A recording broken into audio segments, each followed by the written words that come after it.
இது தேஸ்டே எமர்ஜென்சியாக வந்து கொஞ்சம் திங்ஸ் எல்லாம் வாங்க வேண்டியது இருந்துச்சு. எமர்ஜென்சி கிட்டு, டார்ச்சு அப்படின்னு நிறைய திங்ஸ் வாங்க வேண்டியது இருந்துச்சு. அதனால இங்கே காம்ப்ளெக்ஸ் வந்து போயிருந்தோம். ஸோ வீடியோ எடுக்கும்போது எங்களுக்கு அந்தளவுக்கு ப்ராப்ளம் வந்து இல்லை.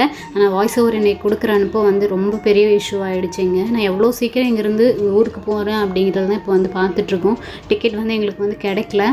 முன்னாடியே டிக்கெட் வந்து புக் பண்ணி போயிருக்கணும். இப்போ ரொம்ப பெரிய வந்து தப்பு வந்து பண்ணிட்டேன்.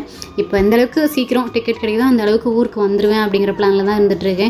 சப்போஸ் வீடியோ அப்டேட் ஆகலை அப்படின்னா நான் வந்து ஊரில் வந்ததுக்கப்புறம் ஒன்ஸ் நார்மல் ஆகிட்டேன் அப்படின்னா உங்களுக்கு கண்டிப்பாக வீடியோ வந்து அப்டேட் இவ்வளோ தூரம் ஏன் வெயிட் பண்ணோம் அப்படின்னா சரி ப்ராப்ளம் பெருசாகாது, அப்படியே வந்து சமாதானமாக போயிடுவாங்கன்னு சொல்லிட்டு தான் நான் இங்கே ஒரு நம்பிக்கையில் வந்து இருந்துகிட்டு இருந்தேன். ஆனால் 2 நாளாக நாங்கள் தூங்க கிடையாது. அந்தளவுக்கு பெரிய இஷ்யூ ஆகிடுச்சு.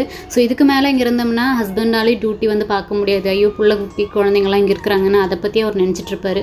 நாங்கள் ஊருக்கு போயிட்டோம் அப்படின்னா அட்லீஸ்ட் அவரோட ஒர்க்லேயாவது ஒரு ஃபோக்கஸ் பண்ணுவார் அப்படிங்கிற பிளானில் தான் இப்போதைக்கு இருக்கிறோம்.